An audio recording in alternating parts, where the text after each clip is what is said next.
When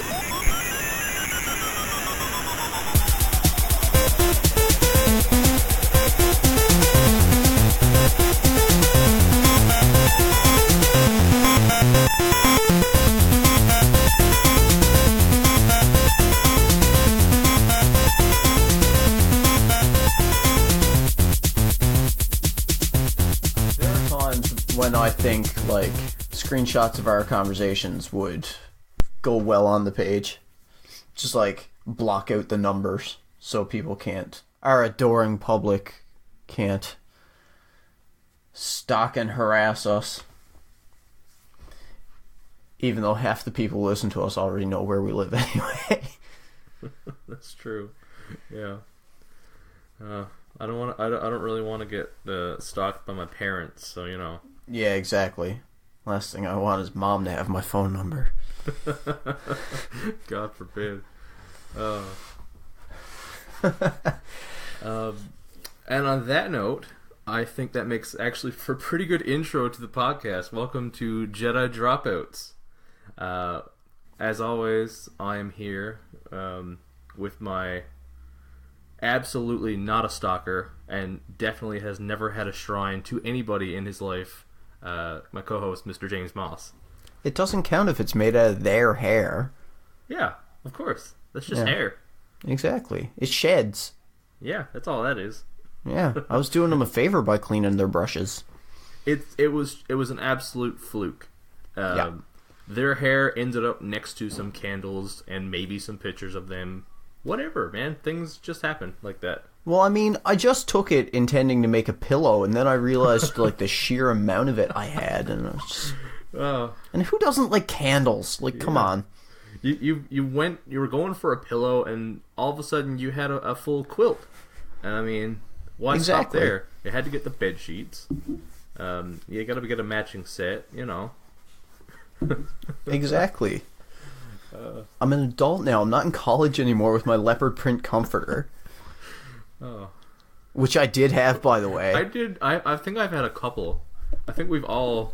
Like, for some reason, everyone ends up with some sort of animal print comforter at some point. I don't know. Well, my parents were dropping me off at my 4-bedroom chalet my first day of college. And Mom was like, oh, I ran to Walmart. I got you a new set of sheets. I was like, okay, wicked. And she took them out of the bag, and they were honestly leopard print. And I looked at my mother in front of, like, brand new roommate who I had never met before. And I was like, are you trying to tell me that I should just quit college and go into porn? And the look on this dude's face was just like, oh my god, what have I gotten myself into? To that, I would say, why not both? Exactly. You know, you gotta pay tuition somehow. Exactly. Right?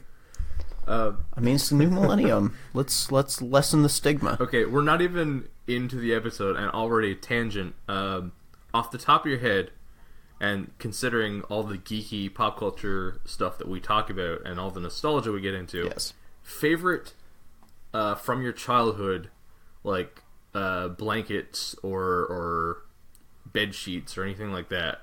Anything? That is not where I thought you were going at all. Because, like, we just mentioned, like, porn and sex work. And you're just like, off the top of your head, your favorite... And I was like, okay.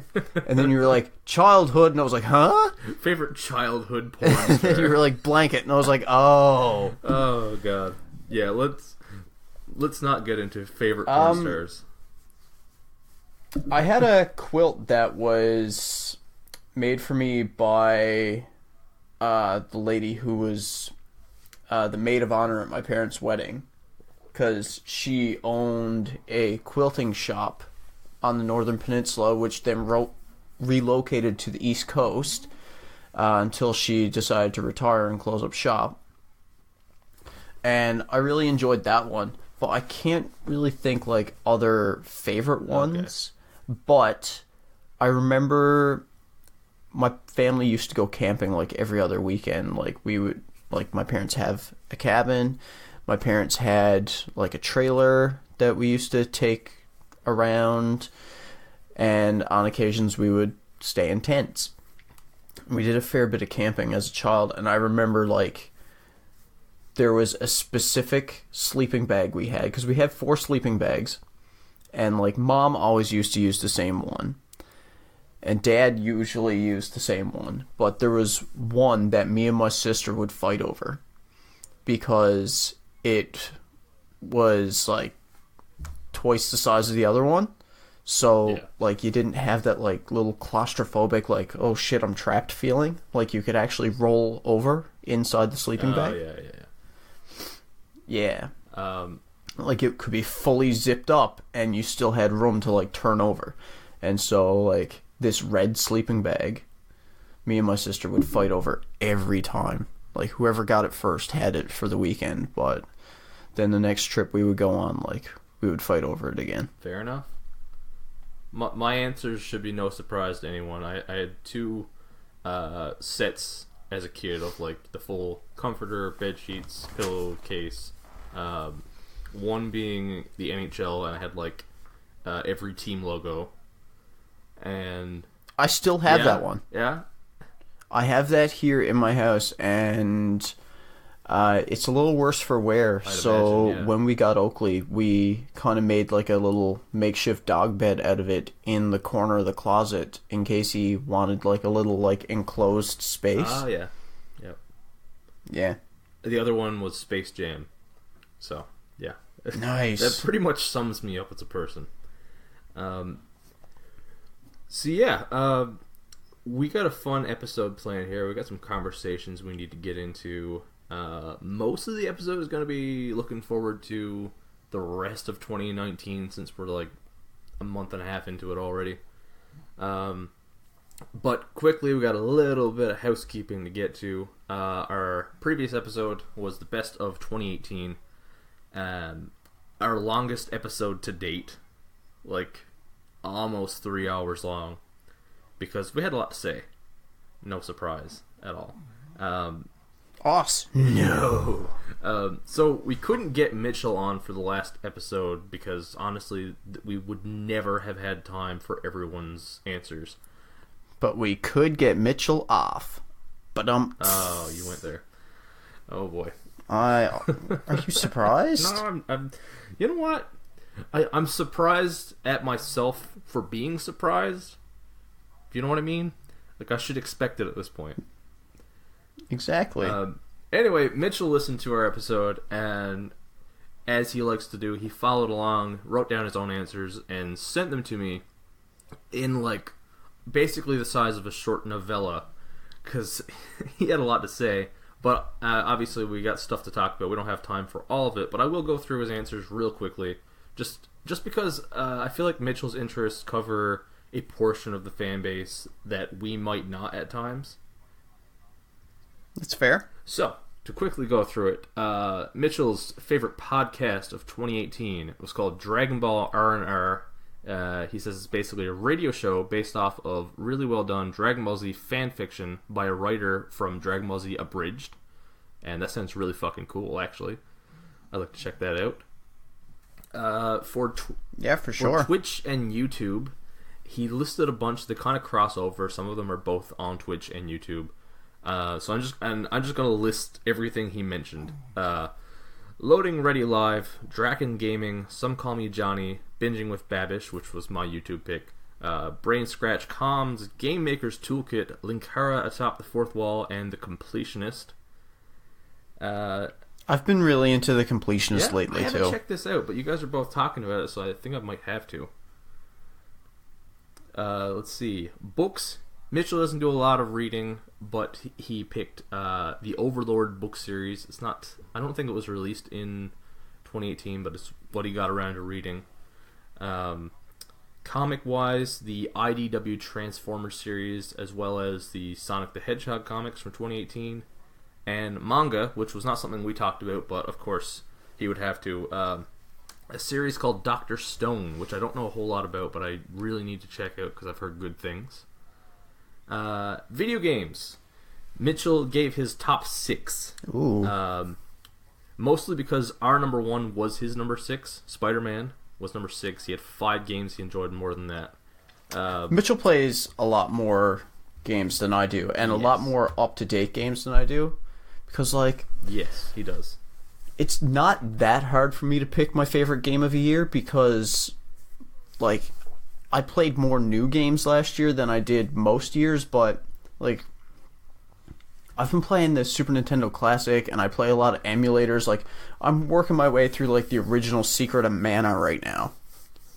Like, Yeah, I play a lot yeah, more yeah. retro games. Yeah, and we're gonna get into 2019 games later, but like a lot of the games I'm planning to play this year are games that are already out. Well, there's two games that I'm going to mention later that I'm really excited about because of my love of retro. We'll get into that a little bit later. Mitchell's top 5. Yep. Now, in no particular order for these three: Dragon Ball Fighters or Fighter Z. I'm still not sure on the pronunciation. I always of call that it one. Fighters, but Yeah. not surprised that made his list because he plays that a fair bit. Yeah.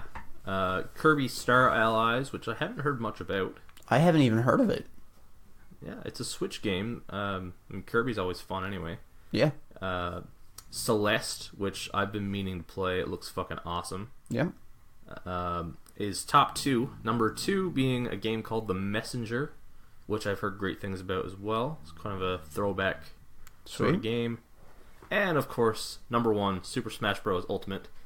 And he says here, specifically the fan service, the quality of the gameplay, and the soundtrack were the highlights of that game for him. Now, I've kind of fallen off a little bit with Smash Bros. Yeah? Because I've completed most... I put a lot of work into the single-player modes. Okay, yeah.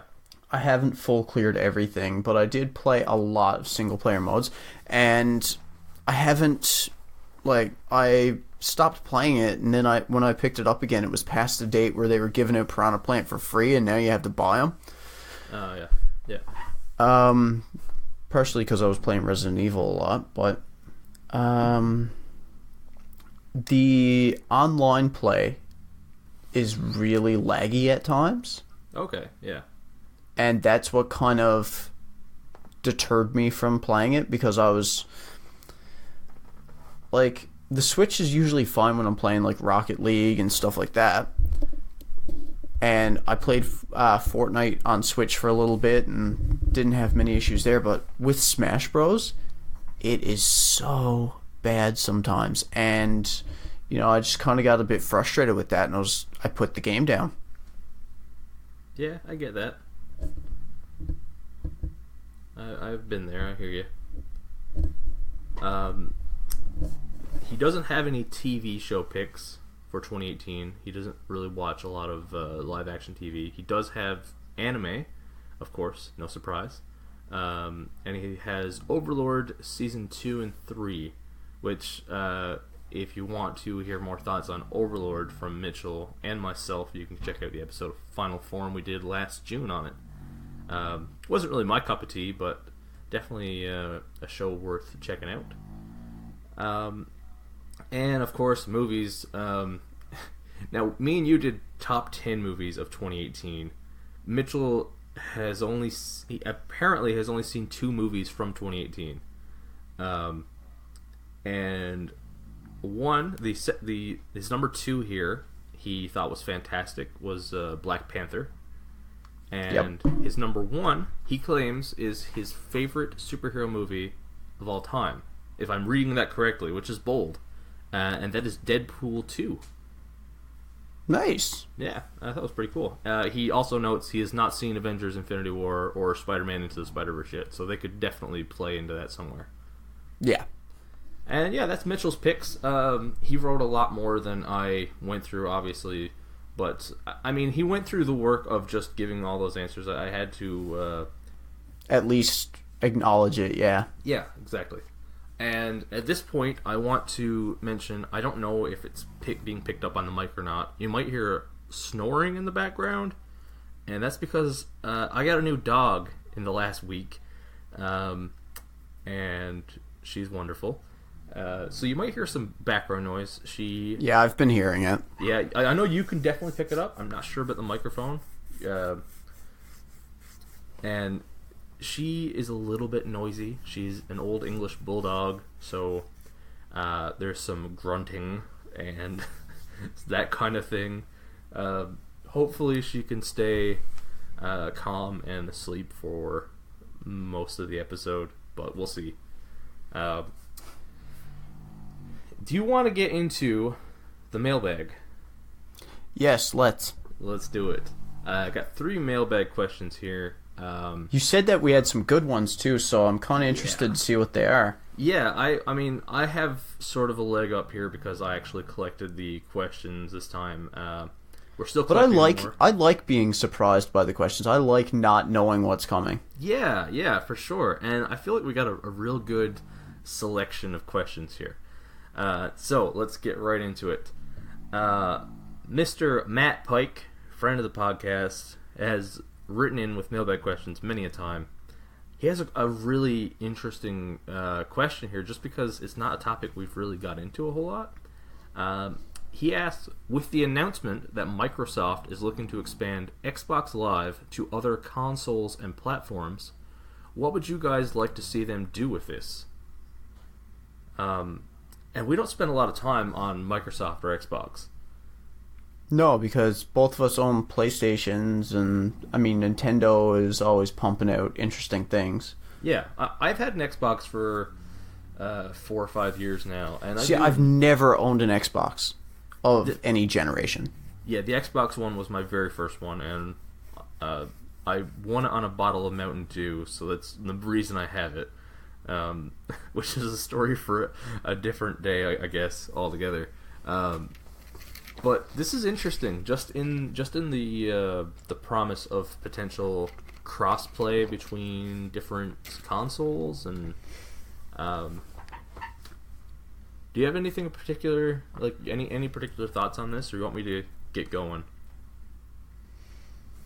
So, what's happening with it?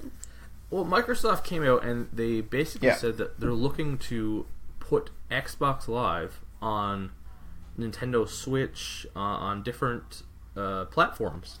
See, I'd love that. Yeah. I don't know because okay. Adrian from Nacho and Dog Gaming. Yes. Good friend of mine. He and I were playing a lot of Rocket League together, as you know, at Atlanticon. We were streaming live from the con, playing Rocket League on his Xbox. Yeah. I don't own an Xbox, and my PlayStation was being finicky, and I was getting it fixed up, but PlayStation is the only system where Rocket League can't play online with other people. Oh, okay. Like, you can play on... Well, okay, let me rephrase that. You can play online with other PlayStation users, but it can't cross-platform with PlayStation 4. Only Xbox, Switch, and PC can. So I bought it for my Switch because I figured, hey, me and Adrian can play together. Now, if I go to a random match online, yeah, me and Adrian might end up playing together if we're ranked similarly and we just luck out with that roll as dice. Oh, okay. But where I'm playing on Switch and he's playing on Xbox, we can't create a team. Like, we can't make... Like, we can't register as, like, we're a team whenever we're playing together, like, we play together. Like, you know? Yeah, like, there's cross-play, but there's no cross-matchmaking. Yeah. Yeah, I hear you. So I'd like to see stuff like that. Yeah, that's kind of what I was thinking as well. Because, actually, I've got Rocket League on Xbox One as well, so I would be totally down for playing some Rocket League with you and Adrian. Exactly. Yeah, and, like, for example, I've got a couple friends who play the NHL games, but they're all on PS4. I have NHL on Xbox One. I'd rather not buy it a second time. And, yeah, exactly. And another example, Diablo 3. I've had Diablo 3 on Xbox One for years, and now I have a PS4, and I've been tempted lately to get it again, just so I could play with my friend Will. and like, you know, it's like it seems unnecessary for me to have to buy the game a second time just to play online with a friend. Yeah. I wish. And speaking of doing things twice just to play online with a friend, one thing I'm a bit wary of this is Nintendo, like, you already have to pay to, like, access online features. Yeah. So, if I'm paying already to play online with my Nintendo service, if they add Xbox Live to the Nintendo Switch, is that a second fee I'm going to have to pay?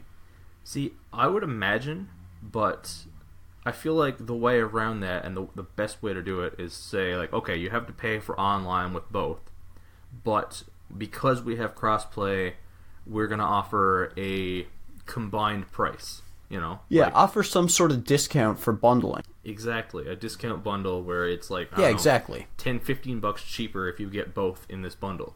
Yeah, I'd consider it then. Which I'd be totally down for.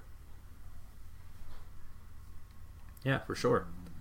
I do pay for the PlayStation Plus, but I don't pay for Xbox Live because I don't really use it for gaming like I used to. Yeah, I was paying for PlayStation Plus, but I have since canceled that.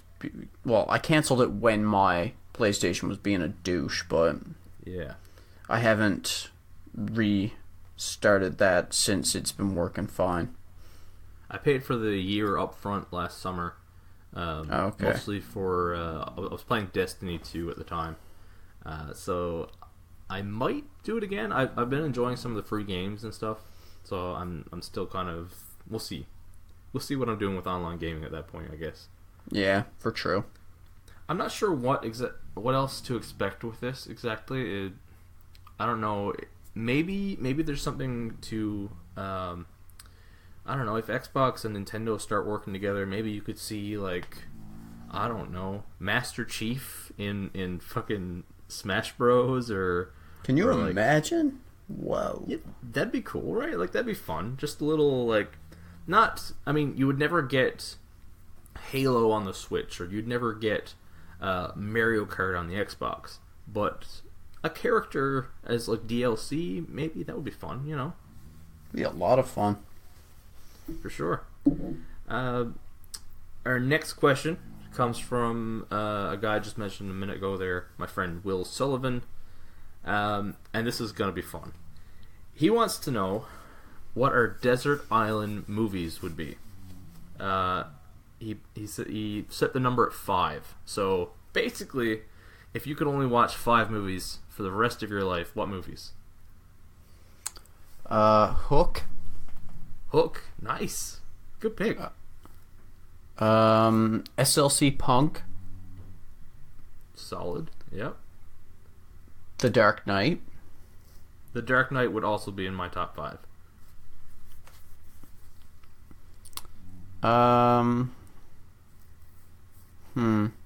Superbad. Superbad. I've considered it. I don't know. It definitely would make like top 6 or 7, but I'm not sure if it makes 5. And maybe something a bit more serious and not so light. I'd pick American History X. Nice, good list.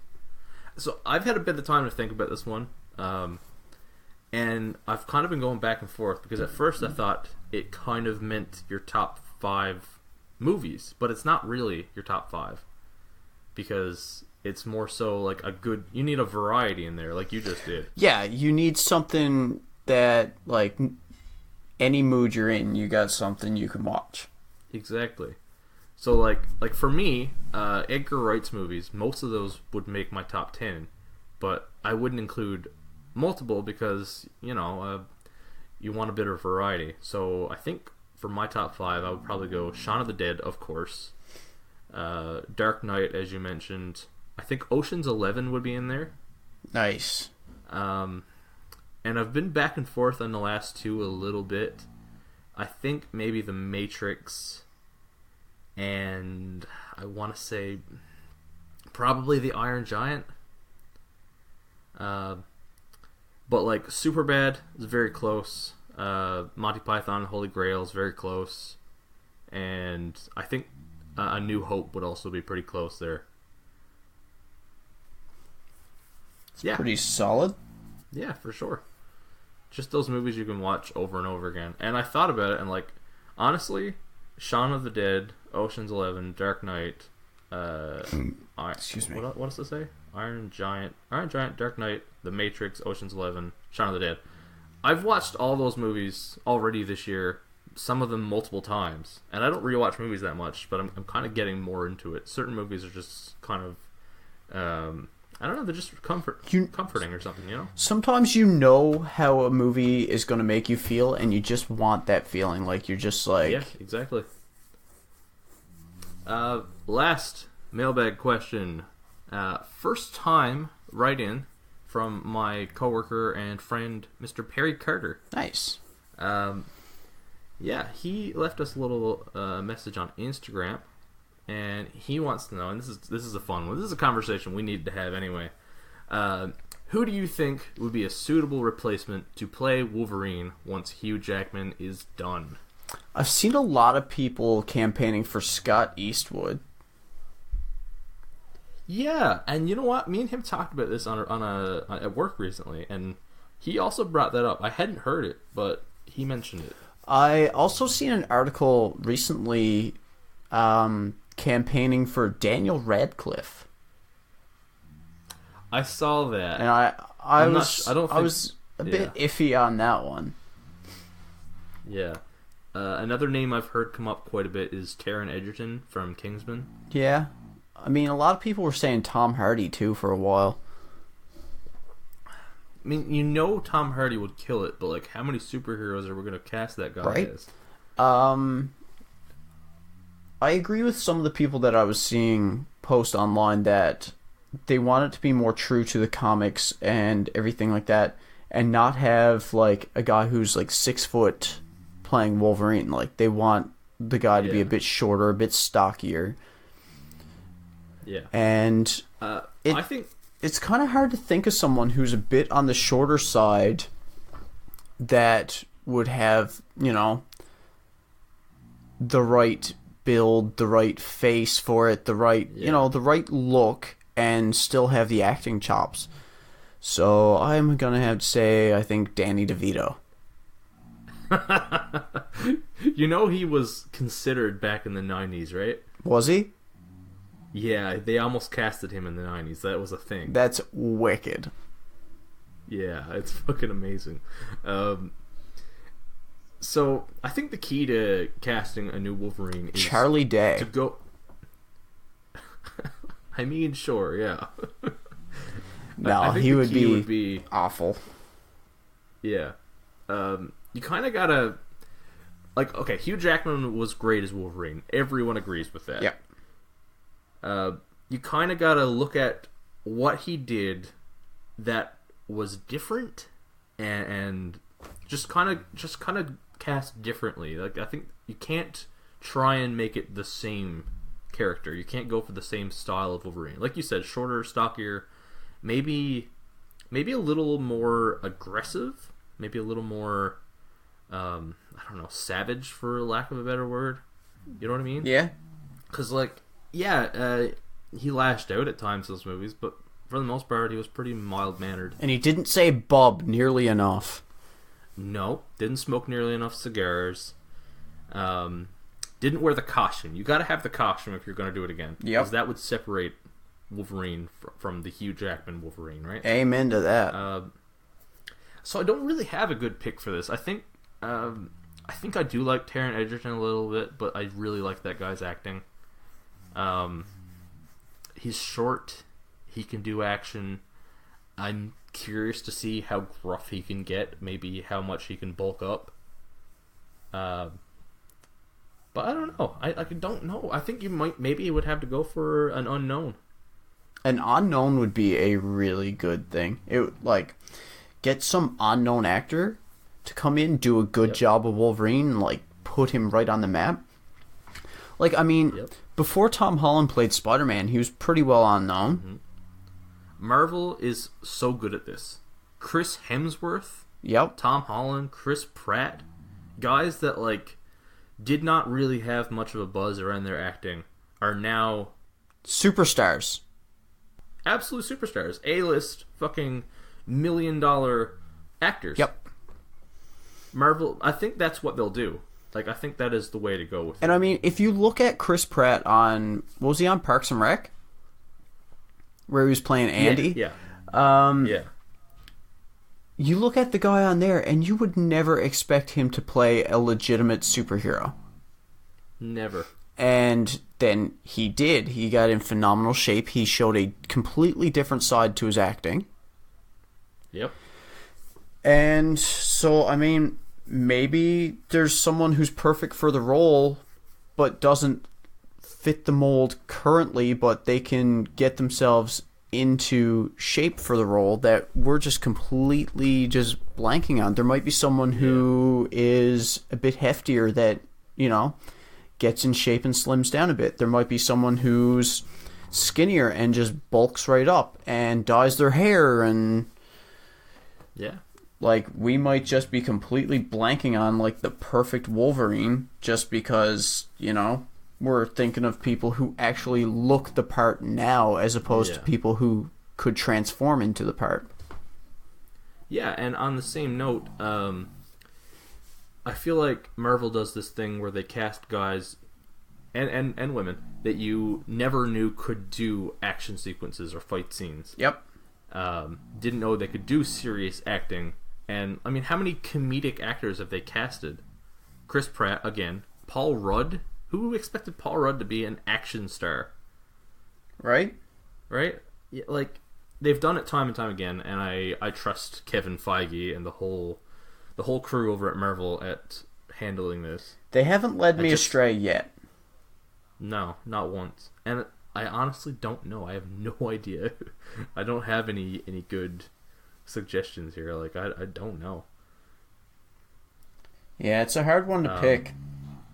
Yeah, for sure. But I'd like to see some unknown actor get the part and it be like a really solid launching point for their career.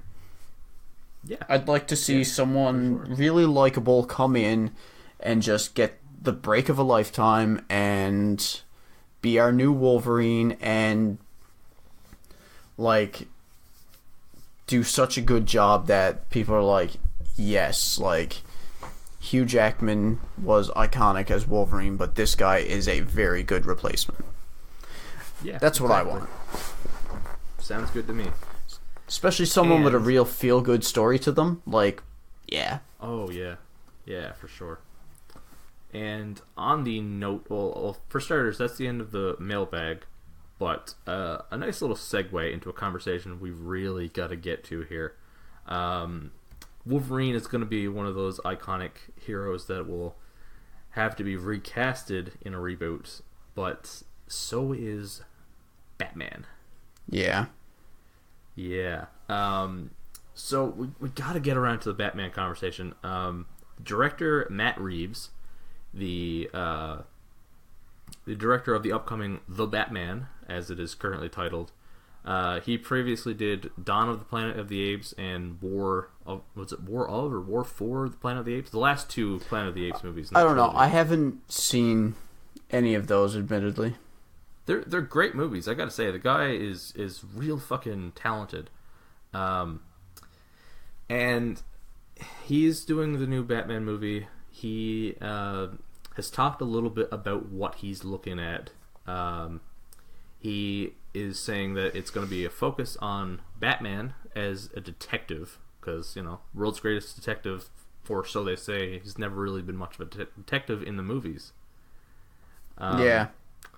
It's going to feature a rogues gallery, so multiple villains, and they're looking to cast someone between the ages of 25 to 35, so a younger Batman than we've seen. Okay. And, of course, since then, since he came out about this, both Warner Bros. And Ben Affleck himself have officially declared, I mean, we all knew it, that Ben Affleck is done as Batman. Yes. Batfleck is out. Love him or hate him, He definitely left his mark on the role. So, what do you think about this upcoming Batman movie? Any potential casting ideas, or even rumors you've heard that you find interesting? I was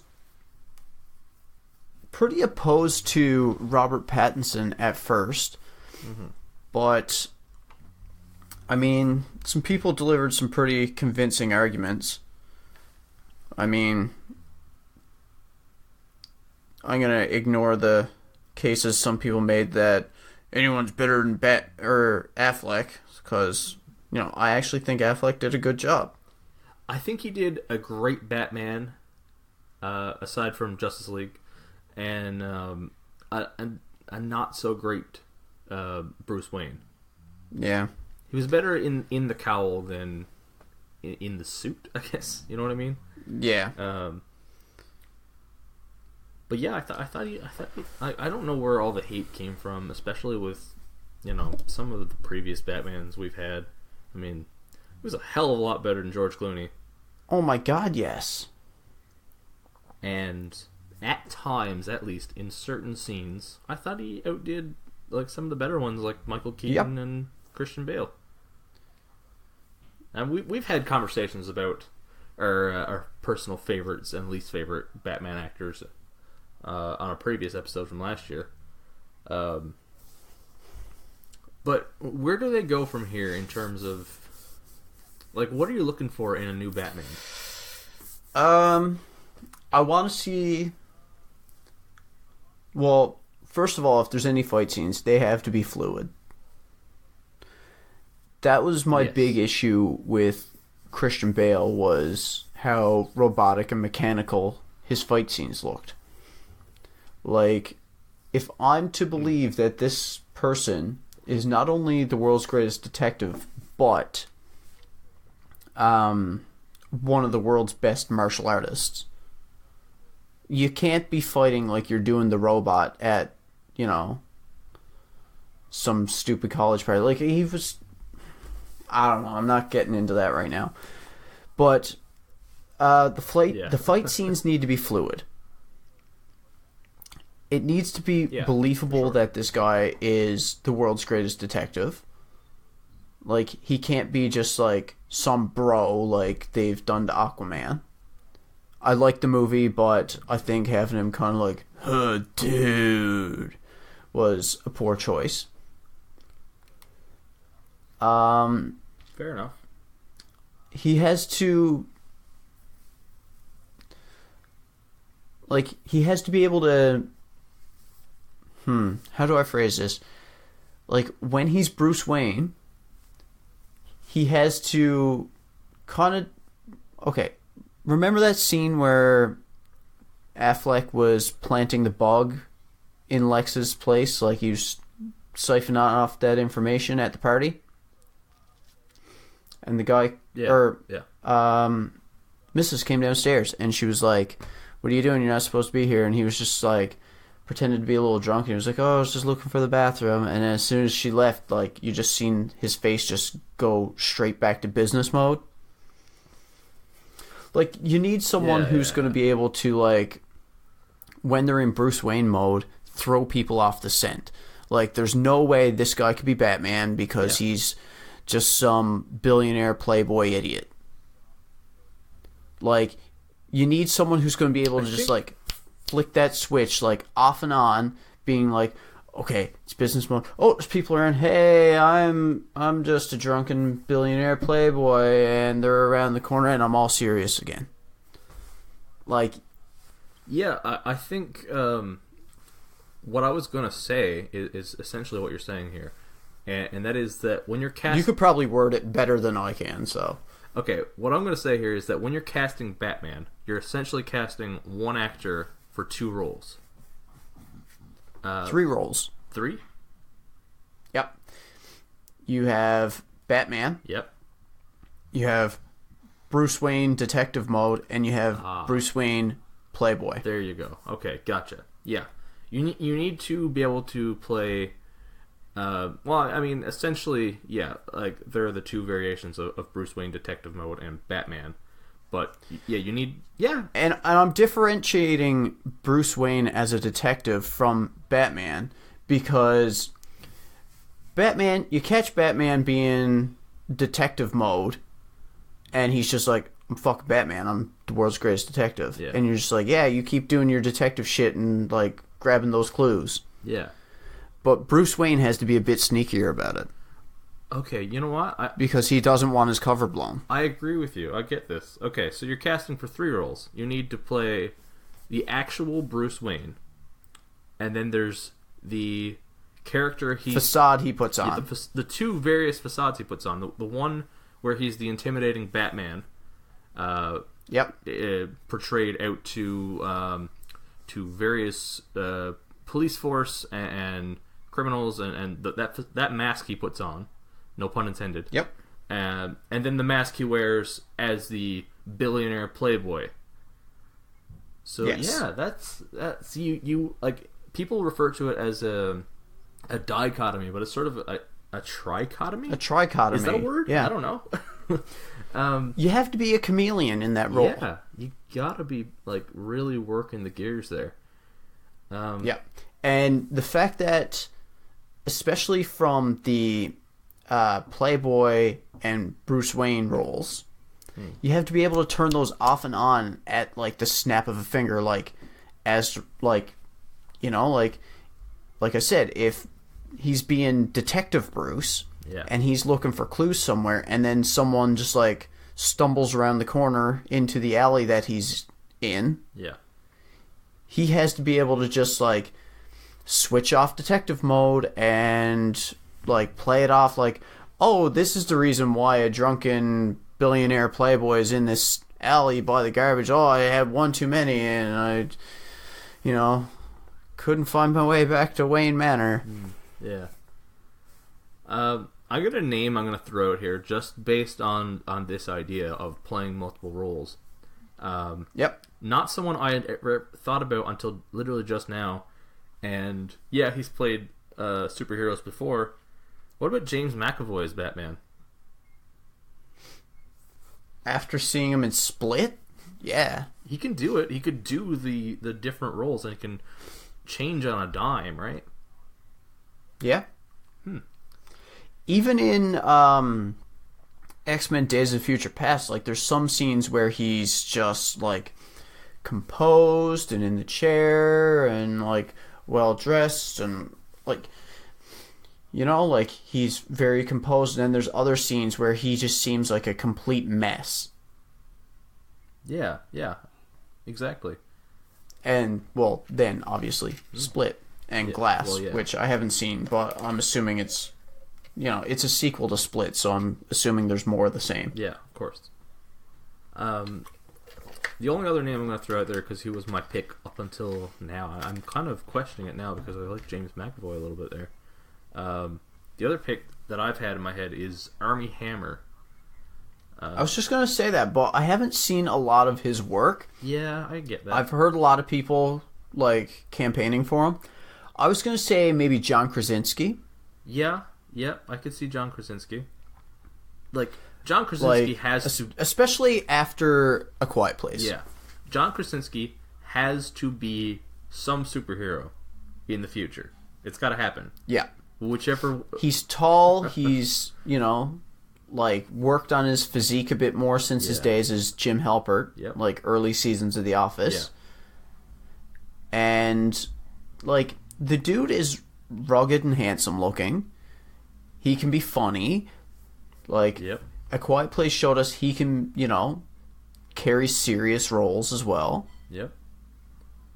So I'd like to see him as any superhero, really, but I think he could be a decent Batman. Yeah, for sure. The movies that I'm gonna like, okay. So Armie Hammer, the reason that he comes to mind for me, I've seen a couple of little like offbeat movies that really stood out to me. Well, I mean, Social Network was a big one. I think based on his work in the Social Network, he clearly could play the billionaire playboy type. and he's done a couple other roles where he really pulled that off. But I watched, as I mentioned in the last episode, Sorry to Bother You. He is a big part of that movie.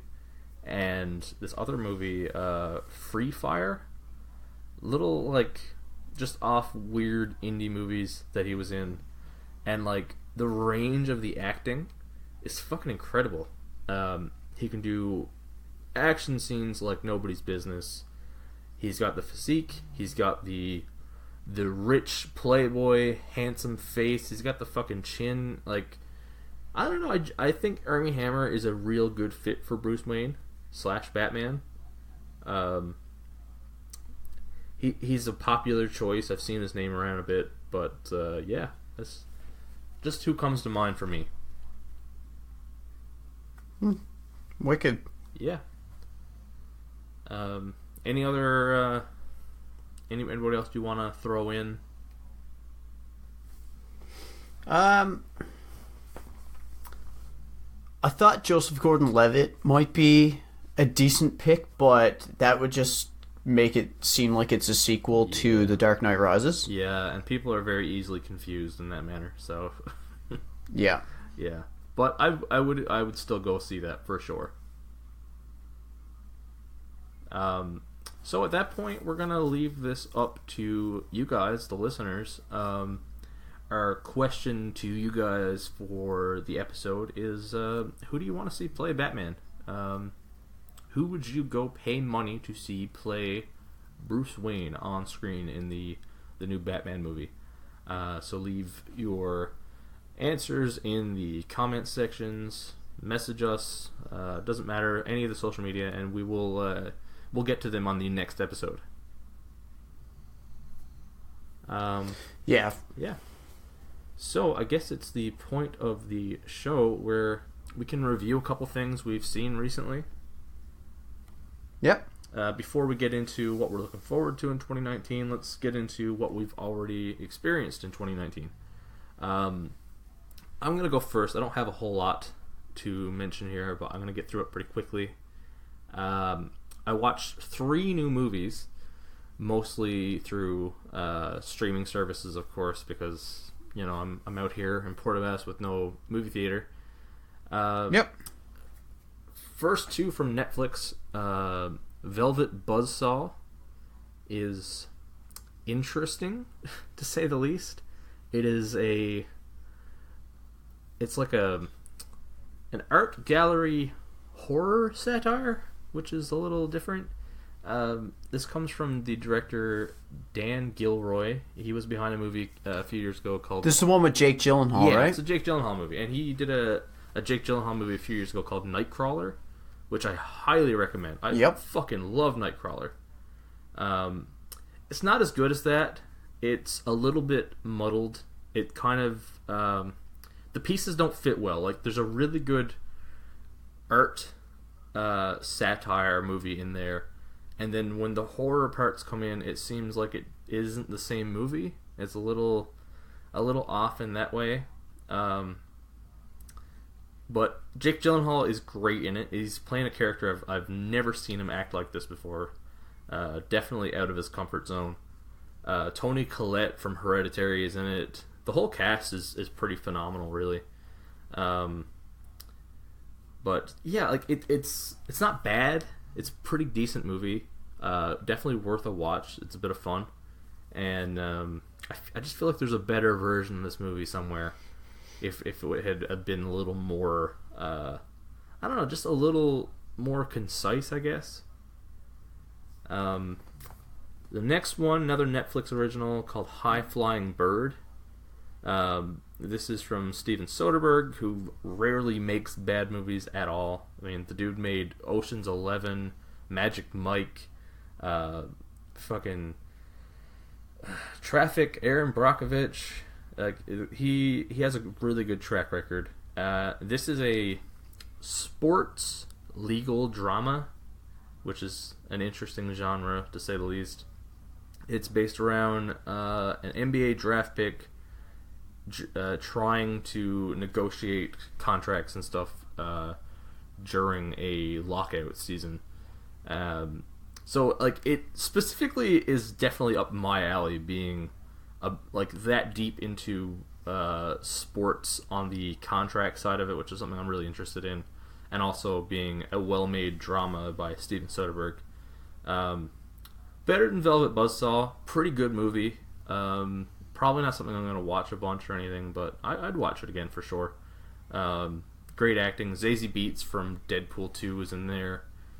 A couple other great actors. Andre Holland is the star, and he's fantastic. I'd recommend all the movies that I watched here. Nothing blew me away, but everything was pretty enjoyable. And the third, definitely the most interesting, is a movie called The Man Who Killed Hitler and Then the Bigfoot. What? The Man Who Killed Hitler and Then the Bigfoot. Sure. Hey, James, what do you think this movie might be about? Drugs? Would you believe it if I told you this movie was about a guy who, at the end of World War II, killed Hitler and then, later on, killed Bigfoot? Spoiler alert. Like, he literally does these things? Yeah, it's literally, but it's the plot of the movie. Yeah. What the shit? And guess who stars in this thing? Jeff Goldblum? I don't know. Sam Elliott. Sam fucking Oh Elliott. my god. Mustache and all, man. It's way more laid back than you would think. It's kind of a character drama, weirdly enough. It shows a lot of flashbacks about how he was an undercover soldier in World War II, was the guy to shoot Hitler between the eyes and was covered up, has been kind of living in solitude ever since, and he gets hired by the government to go up to the Canadian wilderness and kill the Bigfoot because, as they said, Bigfoot is carrying a potential society collapsing plague. Yeah, that was the movie. I mean, with a title like that, you gotta recommend it. It wasn't quite as action-packed as I would hope, but Sam Elliott acts the fuck out of everything he ever does anyway, so go check out The Man Who Killed Hitler and Then the Bigfoot. I gotta be honest, the only reason I watched this movie because I saw that title and I said, I would really like to talk about this movie on the podcast. I should watch it. Okay, I just had to look into something because Sam Elliott was nominated for an Oscar. Yeah, he was. As Best Supporting Actor. Yeah. And I was like, it better not be for this fucking movie that you're talking about. But, no, that was for A Star Is Born. Yeah. Yep. Yep. I don't want to get into A Star Is Born. That movie pissed me off quite a bit. Yeah. So I scored everything, of course. Those three movies, I would give a score of maybe like between 5 and 6 slices, maybe like 5 and a crust on the Good Pizza scale. Which, if you haven't heard us talk about our Good Pizza scale before, Good Pizza scale is based on an 8-slice pizza. So, yes. The other two little TV shows. One I finished, one I have not. Literally just came out a couple days ago. Netflix for both, again. The Umbrella Academy. Have you seen any of this? I haven't. I've been working like crazy lately, and I haven't had a chance to check it out. It only came out like 3 days ago, so... I've seen the first 2 or 3 episodes. Really, really good so far. Really fun. I don't watch superhero TV shows like I used to, just because the genre is a little bit crowded, to say the least. But Umbrella Academy is based on a comic series I read years ago, written by Gerard Way of My Chemical Romance. And the ideas are so outlandish. The basic idea is a bunch of orphans are adopted by a rich billionaire, and they all have superpowers, and he kind of turns them into a child superhero team, and it takes place later on as them, like with them as adults. Really crazy show, like pretty violent, very funny. The cast is fun. Ellen Page is probably the most recognizable actor in there, and I will give that a proper score and a better review when I finish it. But I had to mention that I'm enjoying it so far. Awesome. And the last one, a show that I had no expectations for, did not hear anything about, and blew me the fuck away, is a show called Russian Doll. Have you seen anything about this? I've just scrolled past it on Netflix on my way to turn on How I Met Your Mother when I'm going to bed. Exactly, right? That's what I thought. Like, I'm usually ahead of the game on these things. When a new show comes out that people are talking about, I'm looking forward to it before it comes out. I'm on the game, right? Yeah. Russian Doll came out. I saw the image. I thought, okay, whatever that is, I guess. And scrolled past it because Netflix puts out so much shit. They put out new shows every week, and you can't watch it all. And then I saw a review, just the headline saying, Russian Doll might be Netflix's best show yet. So I said, what is it about? And basically they said the less you know, the better. It is basically a twisted modern Groundhog Day. Okay. Stars Natasha Lyonne from Orange is the New Black, American Pie, and a bunch of other stuff. And basically, it's Groundhog Day. She keeps reliving the same day over and over. I'm not going to spoil anything. I'm not going to get into the plot at all. But for me, this is a solid 6 and a crust, edging on 7 slices. This is a fucking hell of a show. So much fun. And it takes that idea of reliving a day, like the Groundhog Day, Happy Death Day, Edge of Tomorrow, that whole thing, and it really takes it to new places. Like, it goes some interesting places, and it manages, instead of like in Groundhog Day, for example, like he kind of relives the exact same scenarios every day. This one goes more into like how making different decisions change the outcome of that day, and just the ways they go with this is so fucking good. It's only 8 episodes, and it's only half-hour episodes.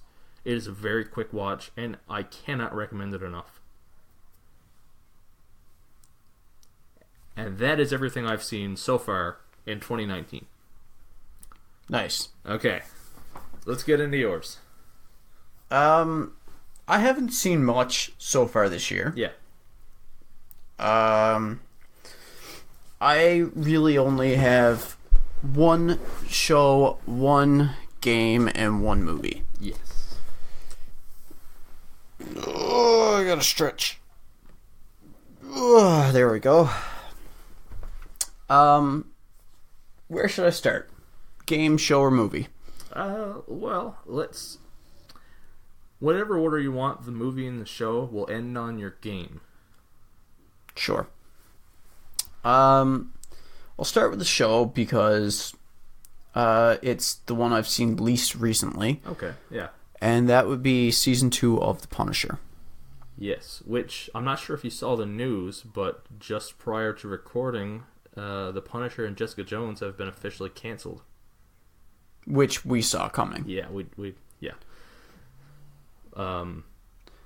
But they're still releasing Season 3 of Jessica Jones. Yes, they just... Yep. You know, once that is released, it is done. So yeah, Punisher Season 2 was one of the things that I actually did see this year. Yep. What can I really say about it? It wasn't as good as the first season. No. Yeah. I can say that with fucking near certainty. Yeah.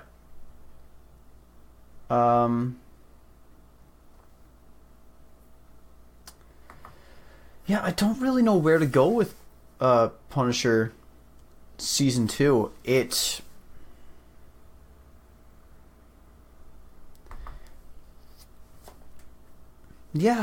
was a bit weaker. There was a character in it that for the latter half of the season she was interesting, but the first half, like, no matter what kind of situation she was in, she was just like making the stupidest decisions, and it's just like you wanted to just shake the shit out of her. Yeah.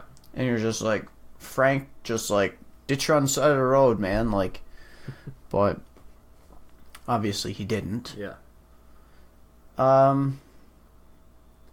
Didn't really like that they still, like, I'm gonna do some spoilers here, but they used the same villain from the first season. And so it's kind of like, it was a bit disappointing. Yeah. It was obviously, Billy Russo. Yeah. Yeah. And I just, like, if you're going to be Jigsaw, like, yeah, he did have some facial scarring.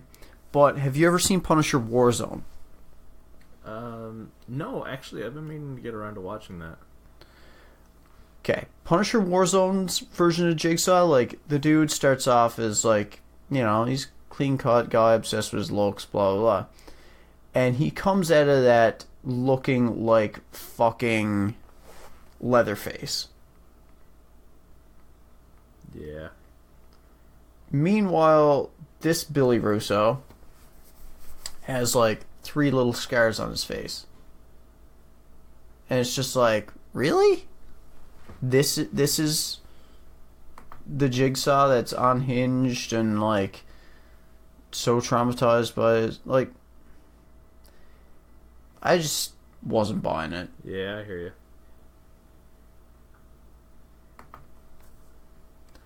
And that, and, like, it's like, come on, like, there's got to be other Punisher villains than just, like, getting closure with Russo.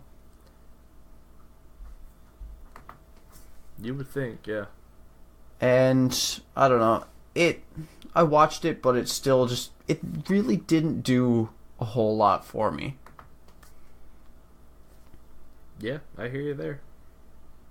So that's really all I have to say about it. I watched it all. I got to the end. It was good. It wasn't great. Like, it definitely lived in the shadow of the first season. Yeah. And yeah. So that's where I'll leave The Punisher Season 2. So you want me to get into the movie next? Yeah. Yeah. The movie, so one of Emily's best friends was in town with her boyfriend, and, like, we've hung out with them before, like, done the whole double date thing, and, like, they were on the West Coast, so we decided that we were going to make an evening out of it. So we, like, the girls went and did their thing, and I was sleeping mostly, and Lucas was skiing. But then we met up for sushi and decided to go to a movie. And of the 2 options that were playing here in Corner Brook, we decided to go check out The Upside. Which, I mean, I watched the trailer for it, and I was like, Kevin Hart is hit or miss for me. But I really like Bryan Cranston. Yeah.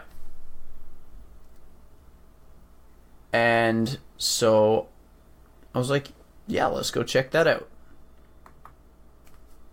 So we went to go check out The Upside, and it was funnier than I expected it was going to be. Like, I should have known a movie that had Kevin Hart in it was going to have at least a few laughs. And I mean, Bryan Cranston can be pretty funny too. Nicole Kidman had her moments in there. But this movie was fantastic. Like, I laughed, I cried, I felt things. Like, Yeah. it was just all around a good fucking movie. Fun fact, this movie is actually a remake of a French film called The Untouchables. And, Yes. The Untouchables, I don't know if it still holds the record, but at the time that it came out just a couple years ago, it was the highest grossing French movie ever made. It absolutely broke the box office in France. So it's interesting. Like, I haven't seen The Untouchables yet, and obviously I haven't seen The Upside yet, but I'm curious about both. Yeah, it was like we had a little bit of a conversation afterwards, Emily and I, where we were saying, like, you know, it would have been interesting to see had they cast an actor who actually, you know, was quadriplegic. Yeah. But at the same time, like, there were things that Bryan Cranston did in that movie. Like, I would have felt almost uncomfortable if they had done that with an actor who was quadriplegic, because, like, there were certain scenes where Kevin Hart was, like, lifting him and pulling on him, and Bryan Cranston still had, you know, the body strength to, you know, if it was going to be dangerous for him, he could have resisted and, like, straightened himself up and things like that. Yeah. Whereas if it was an actual quadriplegic person, like, you know, there's some scenes where Kevin Hart is underqualified to be taking care of this person. Yeah. And he's just, like, dragging on them. And that's the point of the scene, like, that Kevin Hart is underqualified to be taking care of this person, and he's pulling on them the complete wrong way, and is running the risk of injuring this person quite badly. Yeah, I hear you. So if he had been pulling on an actual quadriplegic person in these ways, you know, it could have been a bad day for that person. I mean, as much as the representation would have been great, there were, and I mean, with stuntmen and everything like that, like, maybe they could have figured out ways to do it that would have been completely safe and effective. Yeah. I don't know, because I don't know the most about how those practical effects and everything work. Yeah. But I don't know. Yeah. But I really do have to say, it was a good movie. It was one of the better roles I've ever seen Kevin Hart in. That's good. Because normally I'm not a huge fan of Kevin Hart. Like, No. you and I had this conversation last night, and maybe we'll post a few screenshots on the page. But yeah, it was mostly Bryan Cranston that did this for me. He's just such a good actor, though, right? Yeah. Okay. So you've got a video game, a pretty well hyped and popular game as of right now that you played recently. Yes. I played Resident Evil 2, the remake, for the PS4. Yes. I haven't completed all the campaigns. Okay. There are, when you play this game, there is the Leon A and Claire A campaigns, which, when they first get separated shortly after meeting, you know, Leon A is the scenario where Leon makes it to the police station and initiates the story, and Claire A is, you know, the same situation but with Claire. And there is some divergence in the story after, you know, everything starts, which, I mean, I won't get too into spoilers and everything. Actually, you know what, fuck it, it's a remake of a game that's over a decade old. Yeah. Leon runs into Ada Wong, and they're spending more time in the sewers, and Claire runs into Sherry Birkin, and there's part of it where you're actually in an orphanage. The final bosses are different, which was fun. For the most part, I enjoyed Claire A more than Leon A, but I enjoyed the last boss fight for Leon more than Claire. Okay, yeah. But I played through Leon B. I haven't done Claire B yet, but that's right up there on my to-do list. I did unlock fourth survivor mode when I beat Leon B, which is you play as the mercenary Hunk, who, like, there's, like, this mode is fucking hard. Yeah. You have a set amount of ammo from, like, what you have in your inventory when you start the mode is what you have. Like, there's no drops, there's no pickups, nothing. And basically, you start at, like, one of the endpoints near the end point of the game, and you have to make it to the extraction point. Yeah. And so you basically run the game backwards in a half hour or less, and what you have in your inventory is what you have. You have like 3 healing items, you have X number of bullets, you have a couple of grenades, and you are going to run into everything. Like, you're going to have more there's more dogs in this half hour playthrough than there are in all of the main campaign. Wow. There's zombies galore. You are going to run into the tyrant. There are going to be lickers. Just when you think you're getting close to the end of it, there are, like, the plant zombie things that can one-hit kill you. And, like, I tried it a few times, and I made it, like, 3/4 the way through most of the time, and it was fucking hard. And then I tried looking for some tips online, and, like, most people were saying, like, if you can run past something without dying, do that, and have at least 1 hand grenade left for, like, the very last room, because you're probably going to be out of bullets, and it's a narrow space with, like, the most zombies per, like, space. Like, the volume of zombies in this very claustrophobic space is ridiculous, and it is literally impossible to run past them.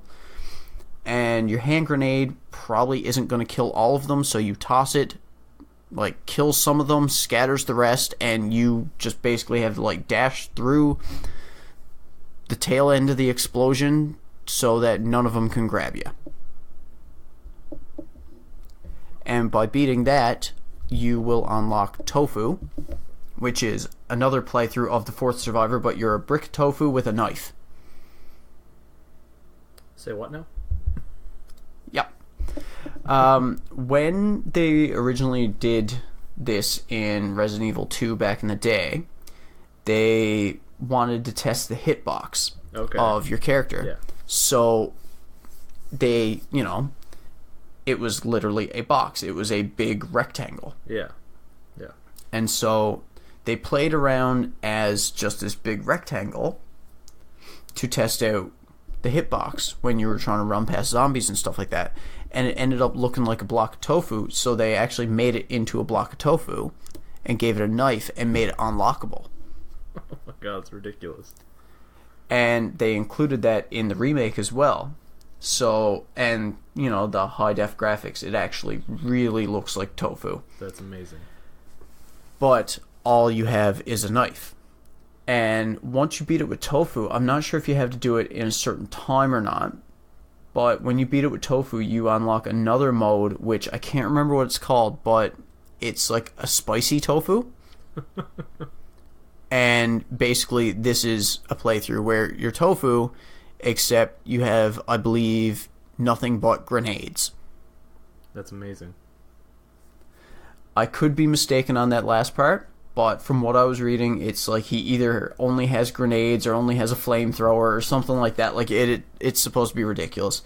But they just released some DLC for it called The Ghost Survivors. Yeah. And I think it centers around several of the NPCs that you come across throughout the game. Yeah. Not 100% sure. I haven't looked into it yet. I haven't started playing it yet. But the plan is I'm going to take a run at that after I beat Claire B. Can I just say, if they had marketed this game with the title Block of Tofu with a Knife, I probably would have bought it. Yeah, really though, like, it's a lot of fun. The fourth survivor is very hard. Yeah.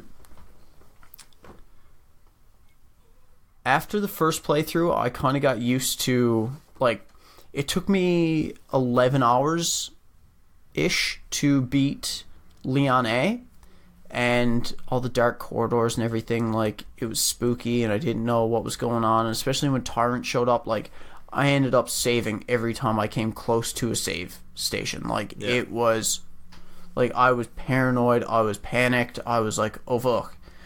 But my Claire A time, I got down to 6 hours, and my Leon B time, I got down to 4 hours. Good stuff. Yeah. And the difference between the A and B scenarios is, like, Leon B is as if, you know, you're playing from Leon's perspective in the Claire A scenario. Like, there's one part a little ways into the game where, like, if you're playing with Claire, she sees that Leon is outside the side entrance on one of the security cameras, so she goes out and talks to him through the fence. Yeah. And then, like, there's an explosion, and she's like, oh, that woke up a bunch of those zombies there. They're starting to come through the gate. Like, you should really get going. And then they part ways again and don't run into each other until the very end of the game. So Leon B picks up, like, it starts right here outside the fence talking to Claire, and then you go and, like, by the time you get inside the police station, like, you know, Claire's already done a bunch of shit in there. But then it turns out, like, there's a second last boss after you beat the last boss from A scenario, and then you meet up with Claire, and then there's another last boss after that one. So it's a lot of fun. Yeah. Awesome. Yep. There's a few unlockables I have to get. I have to clear the game in under 3 hours to unlock infinite ammo for certain weapons. And then there's S plus rank, which is under a certain time with 3 saves or less.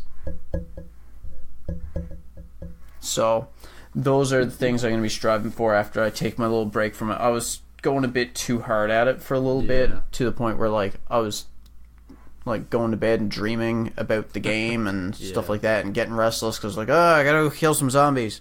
Yeah, I hear you. And so I was like, alright, I'm gonna put that down, play some more of my retro games, bust out the SNES for a little bit, take a little break, and then I'll go back and do Claire B. Yeah, I hear you there. I kind of did the same thing with Spider-Man. I put down Spider-Man for a little bit. I'm gonna get back at it later. I'm gonna hop into God of War. I think I'm gonna give that a go tomorrow. Finally. Nice. Got it for Christmas. I've had it sitting there for 2 months. So, on that note, you want to segue into video games that we're looking forward to in 2019? I do. I'm gonna go first because I've got a very quick little list here. Most of what I'm going to play in 2019, as of right now, or most of what I'm looking forward to, are games I haven't got around to yet. As I just mentioned, gonna start God of War finally tomorrow. I'm very excited about it. And I don't know, maybe sometime during the year I'm probably gonna pick up, like, maybe Red Dead Redemption 2 looks good. I've got Persona 5 sitting there. I've got a lot of games I'm gonna get around to in 2019 like that. But in terms of new games coming out, the only 2 that are really on my radar right now, Mortal Kombat 11 looks good, but I never buy those games at launch because I'm not really looking to pay full price for a fighting game like that. Yeah. And the only one that I'm definitely going to pre-order and get at launch is the Crash Team Racing Nitro Fueled remaster. Because See, I figured you were going to say those two, and Yeah. I didn't include either of those on my list. yeah, Crash Team Racing is just a bunch of fun, and it comes out right around my birthday. So yeah, Hint, hint, nudge, nudge, Charlotte. yeah, hint, hint, nudge, nudge. If my wife happens to listen to this episode, or happens to be in the room, standing like 10 feet away from me. Actually, that's kind of a joke because I think she's more excited for it than I am. That's all the Well, then that's even better because, right? you know, when you buy someone a birthday gift, but you get more enjoyment out of it than they do, but they're still stoked about the gift, like, you know, like, that's win freaking win. Or on the other side of it, could just buy the game for her, and then I still get the game and an additional birthday gift. There you go. Like, see, I see no downsides to any of these situations. I can't lose, right? Exactly. What do you got? You've put in the cheat codes. That's the only games I have for 2019. Some of the games being released this year that I know very little about, but just knowing like the franchises and such, I'm a little excited for them. There is a Battletoads game coming out. Yep. We're getting Digimon Survive. Okay. Yeah. Which is going to be an RPG, and you can make multiple different decisions about how your Digimon digivolve, and like, you know, like the choices you make actually affect like how the story ends and stuff like that, apparently, and it takes multiple playthroughs to get like all the situations and scenarios and endings, which sounds good to me because I enjoyed Digimon as a child. Yep. We're getting Luigi's Mansion 3. Oh, yeah, I forgot about that. Which I loved the first one. I still haven't completed the second one, but I've played a bit of it on my 3DS, and I enjoyed that.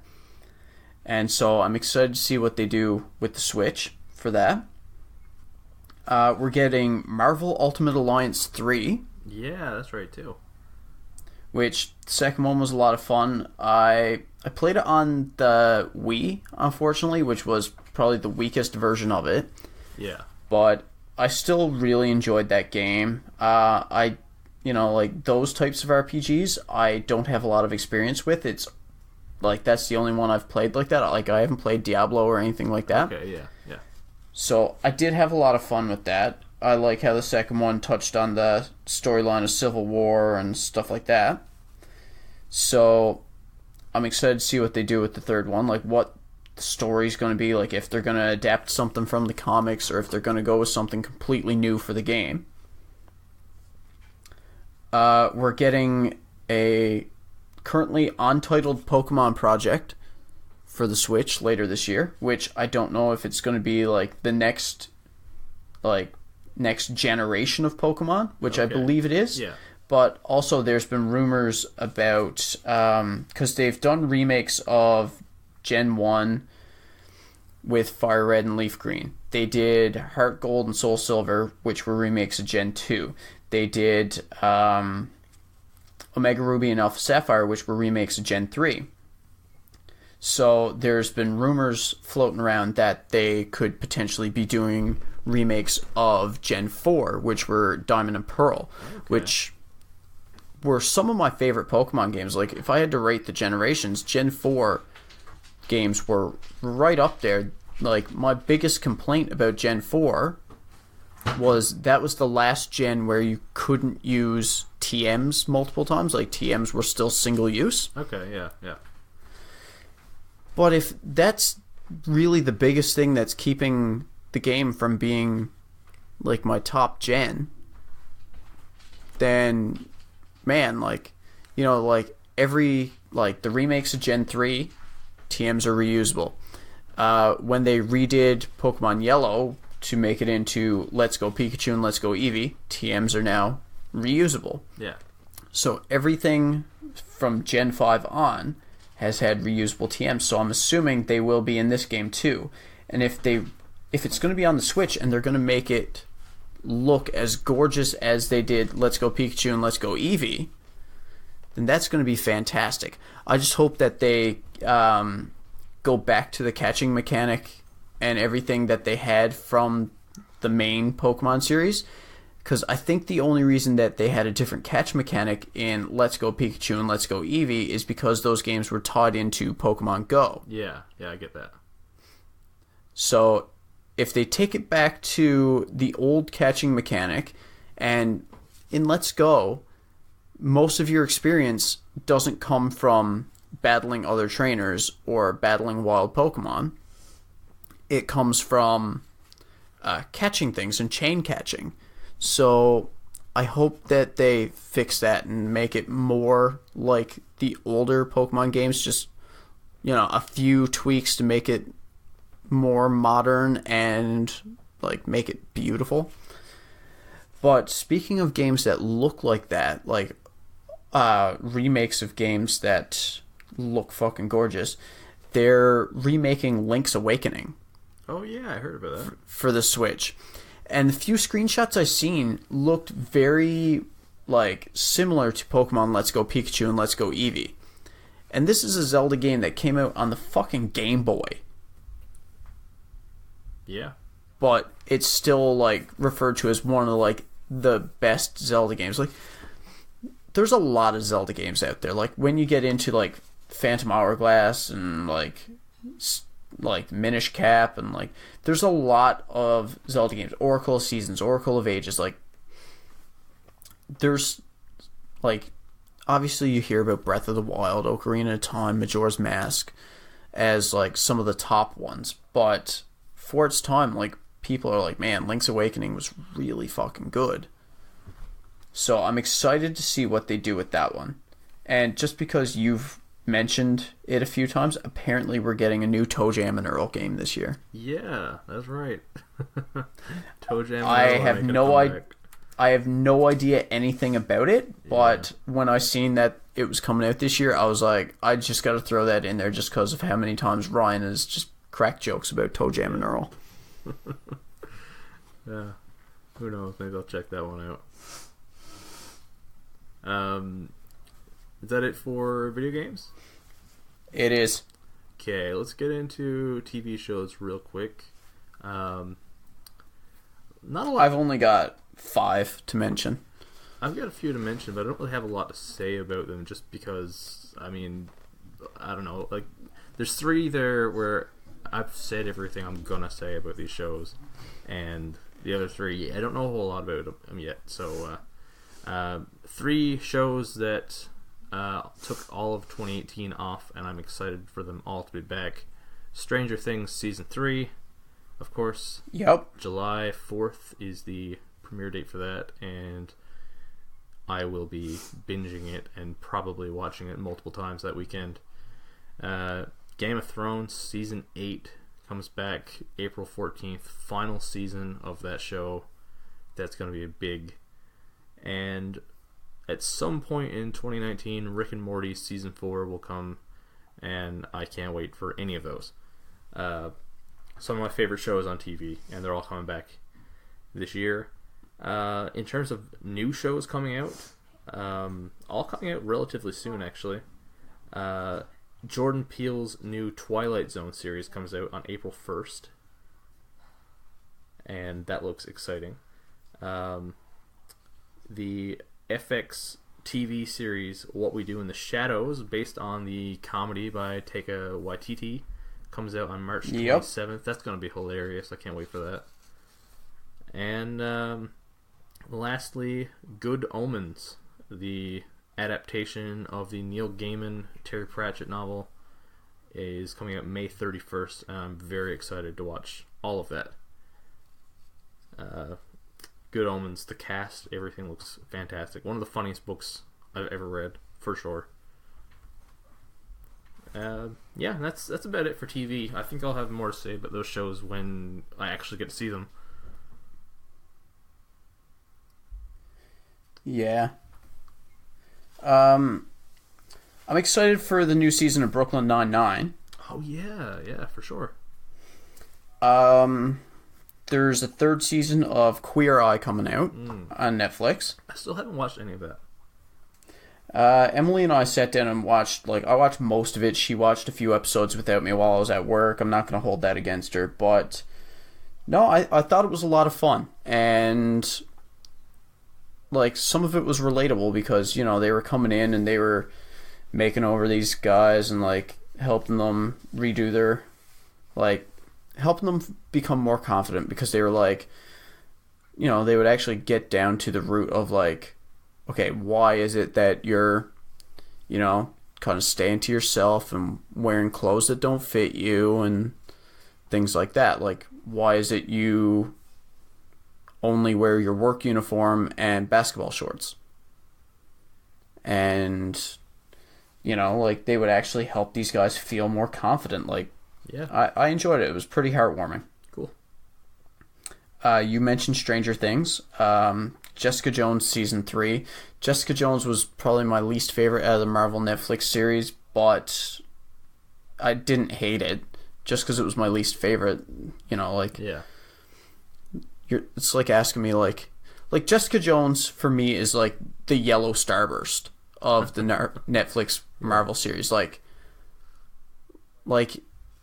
It's my least favorite flavor, but I'm still going to eat every yellow starburst in the pack. Yeah. That's a good comparison, yeah. If I'm hey, can I have a couple starburst from your pack and you just hand me all yellow ones? I'm still going to eat it. I'm still going to be grateful. I'm still going to enjoy the starburst. Yeah. It's just not my favorite flavor. So definitely going to check that out. And I'm waiting to see if they're going to do another season of Santa Clarita Diet this year. They are. I think the release date was announced just the other day, actually. I think it's coming, I want to say next month, maybe? Yeah. Well, Santa Clarita Diet I'm excited for because I've been loving the shit out of that show. I still haven't got around to Season 2, but Season 1 was phenomenal. Season 2 was fun. I probably should watch it. I'm sure it's a very quick watch.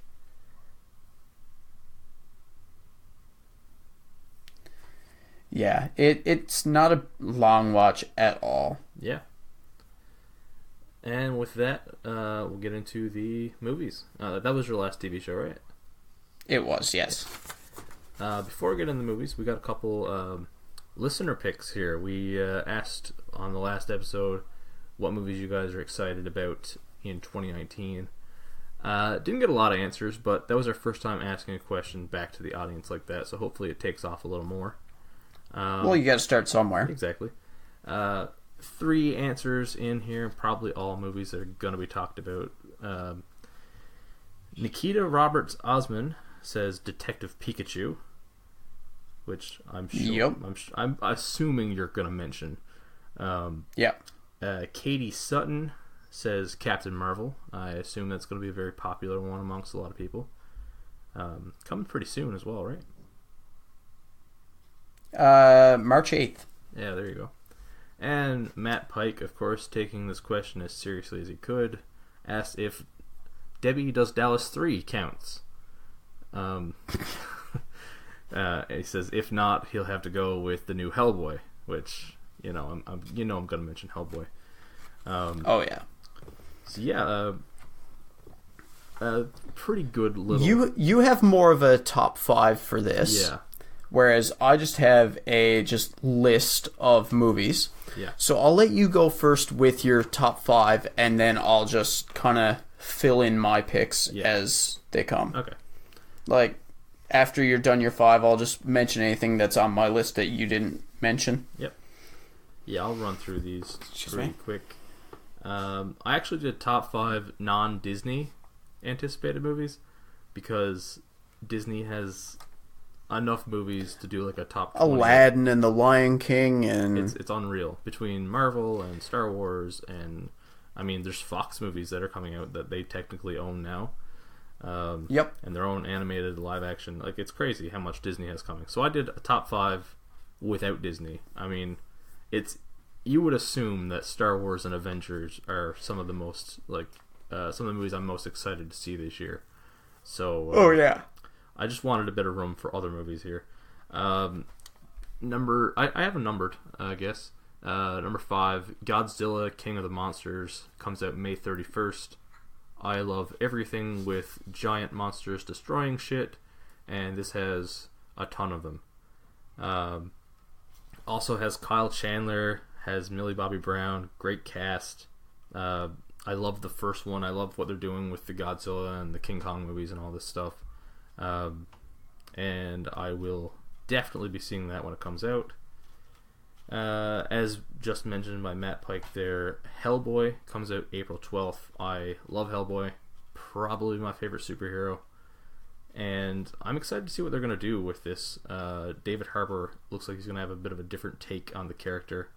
And it looks like it's going to be a little more, a little closer to the comics than Del Toro's movies were, as much as I enjoyed those.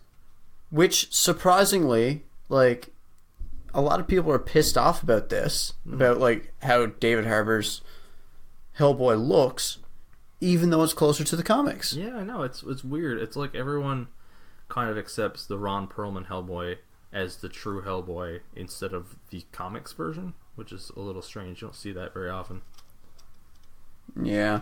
Yeah. Anyway, I'm fully on board. Maybe once they actually watch the movie, that'll change. But, I mean, some people don't like to give things a chance at all. Yeah, exactly. Number 3, one of my favorite directors, even though I guess he's a little bit problematic now, but he still makes great movies. Quentin Tarantino's Once Upon a Time in Hollywood comes out July 26th. Kind of got to separate the guy from his work at this point, just from some of the shit that he's done and said. But I mean, Leonardo DiCaprio, Brad Pitt. I can't even remember the insane list of the cast of this movie. Takes place in old Hollywood and is based semi around the Manson family murders. It's gonna be crazy. Yeah, you know, it always is with Tarantino. And the top 2, of course, are horror movies and are no surprise to anyone. Number 2, It Chapter 2 comes out September 6th. Not only do I get to see a sequel to a movie I loved that I'm excited for because it's the second part of an already existed story, but I get to see my own... I'm torn on which one you're going to say for number 1, because there's 2 picks here that I'm like, it could be either one of them. And I've got them both on my list, so we'll see which one it is you actually say. Yeah. The other reason I'm really excited for It Chapter 2 is because rarely when you fan cast things do you get to see those fan castings on screen, and they actually casted 2 actors that I personally picked, like, oh my god, ages ago. Yeah, like back in 2017 when we first saw the original It, or the It Chapter 1. Bill Hader, Jessica Chastain, and the rest of the cast looks great too. But my number 1, without any question, is Jordan Peele's Us. That's what I figured you were going to say. I'm excited. I figured it was either that or Pet Sematary, because I know you're a Stephen King fan. Yeah, Pet Sematary would definitely crack the, like, I would say it's probably the 6th movie that I'm really excited to see this movie. My god, what am I talking about? One of the movies that I'm definitely most excited to see this year. Yeah. I'm hoping that the hype isn't too much for Us based on Get Out. I really hope that, like, I have faith in it.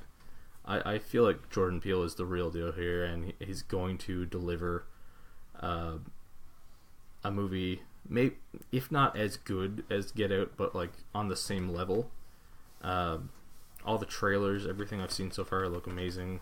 The cast sounds phenomenal. I mean, Get Out was one of the best horror movies I've ever seen, and even if it's a fraction as good, Us is going to be great.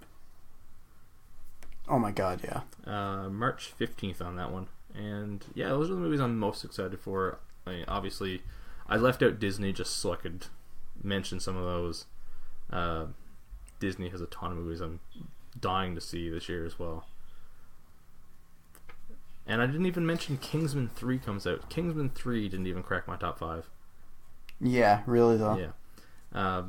What do you got?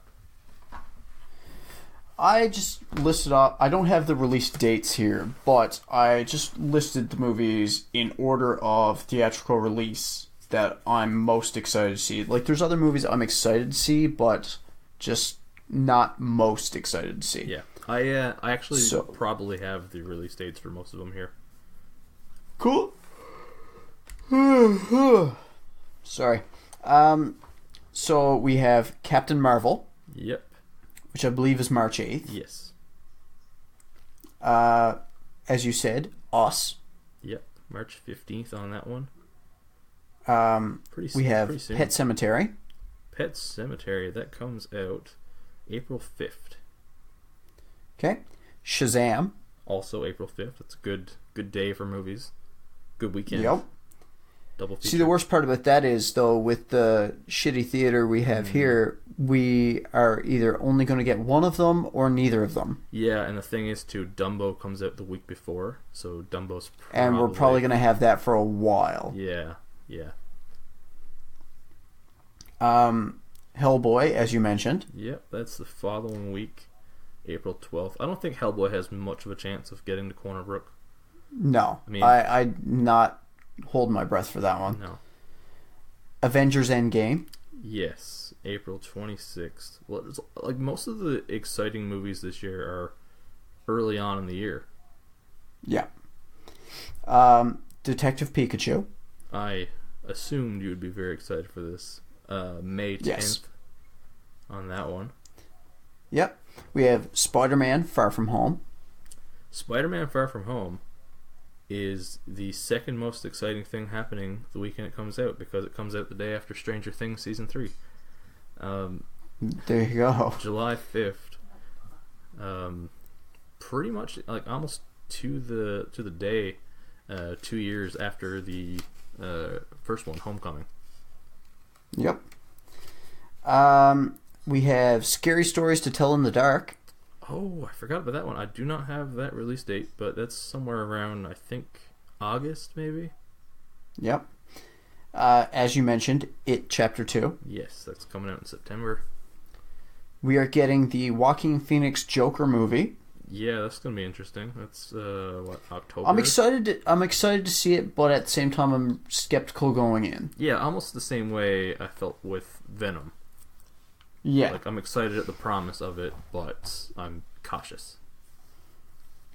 We have Star Wars Episode 9, which is going to be course. around Christmas sometime. Yeah, that's the 20th of December, right before Christmas. I mean... Yeah. And there's also rumors that there's going to be a Dynasty Warriors movie coming out this year. I know nothing about the details, but yeah, it's either going to be really good or really bad.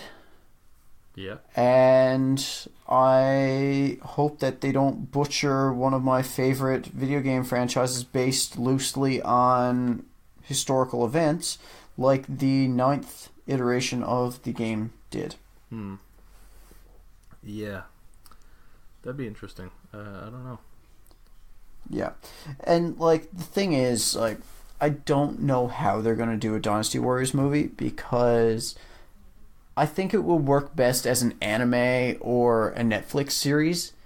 Yeah. Because the, like, more recent Dynasty Warriors games, like, you have your staple characters who have been there since the first, like, couple games when there was only, like, 20 characters. But when you're getting later into the series, like, they keep taking more people who were previously NPCs and making them playable characters, and you're up in the 80s or 90s with playable characters now. Yeah. So, like, that's really way too many people to focus on. And, like, like, you're not going to be able to build enough of a story or background for all these characters for you to really, like, appreciate some of their accomplishments, or you to, like, properly mourn them when they die and things like that. Like, Yeah. and if you're going to try and include all the characters, you're going to have to spread the story so thin for other characters that are vitally important. So, I don't know. I'm kind of really fucking skeptical about this movie. Yeah. But at the same time, like, I want to see what they do with it. Yeah. Like, I think their best bet is to say sorry to people who have, like, favorite characters that are outside, like, the main part of it, and just stick to, like, what they did with Dynasty Warriors 6, and have, like, a smaller roster of playable characters, and the story mode focused around, like, 3 to 5 people from each of the kingdoms. And those were your main people.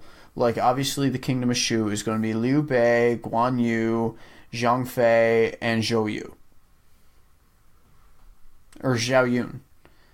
And Zhou Yu is going to be there for Wu and, like, the Sun family. And Yeah, sounds good to me. yeah, I just... And I don't know where they're going to cut it off, because, like, as the games progress, like, they keep going, like, further and further with the story. Like, the Dynasty Warriors games cover, like, a couple hundred, like, not a couple hundred, but, like, about a century's worth of Chinese history. Like, you start off with, like Liu Bei, and then, like, by the end of it, you're seeing, like, his son, Liu Shan, like, take over for him as a grown man, and then, like, he lives out his full life until he passes. So, like, it's covering at least 2 generations of characters and families and warriors and stories. So, like, sorry, frog in my throat. I don't know, like, how they're going to do it, but without spreading themselves too thin, they'd have to focus on just, like, a small group of characters and maybe 1 to 2 of the big battles from this thing. But yeah, like, you should really look into the lore, just like the TLDR lore of Dynasty Warriors and Romance of the Three Kingdoms, and just see how expansive this is, and all the battles it covers, and all the characters that were involved, just to see, like, how badly they could butcher this movie. Yeah, I can only imagine. Like, 80 plus playable characters in a game, and there's still people who are, like, NPCs who they're saying, like, they may add to future games as playable people. Wow. Yeah, and, like, DLC characters, and just, like, and a lot of these people do play, like, semi-important roles. Yeah. And without that, you're just going to be like, oh, that dude just sacrificed himself. Cool. Whereas, like, if they gave that character the proper development that, like, his, like, kingdom's story arc did in the games, like, you might shed a tear or two. Yeah. But there's so many sacrifices and deaths and, like, things like that they don't have time to give it to it all.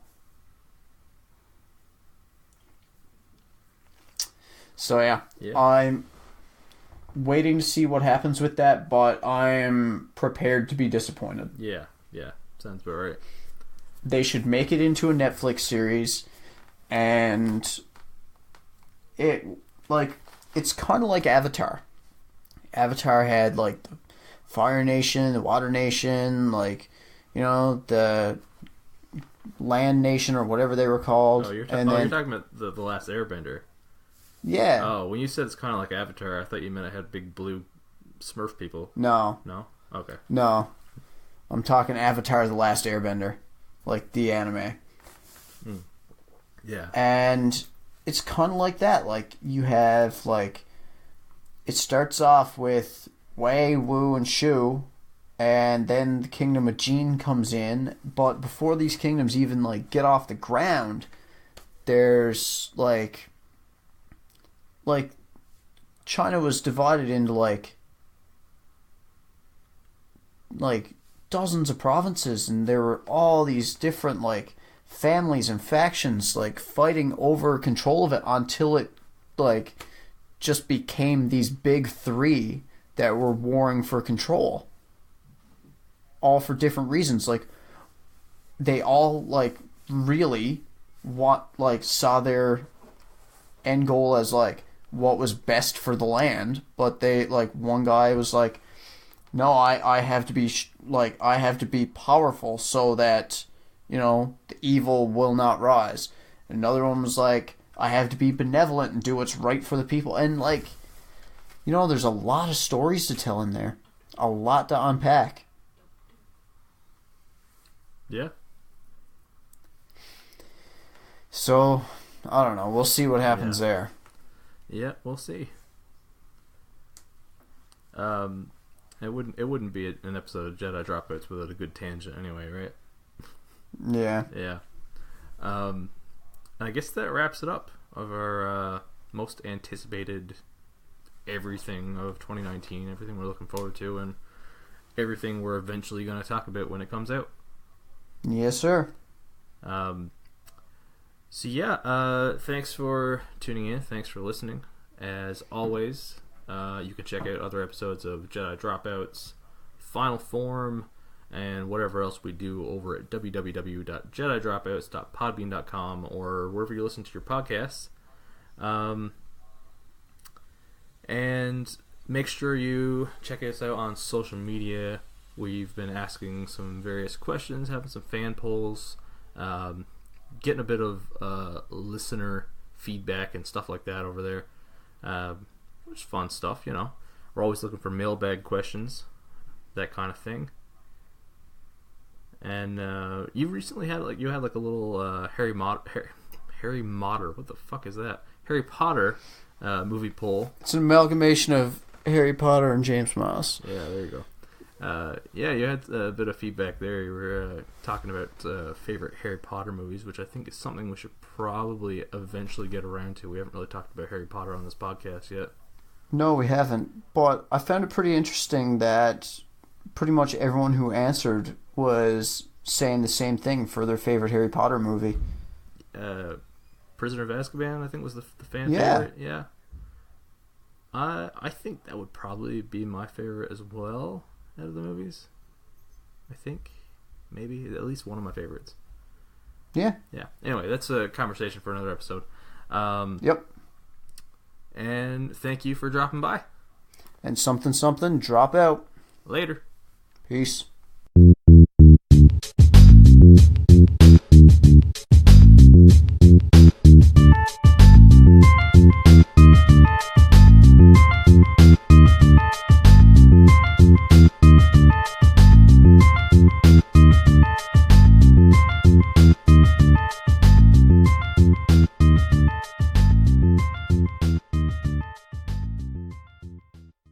This has been a Jedi Dropouts production.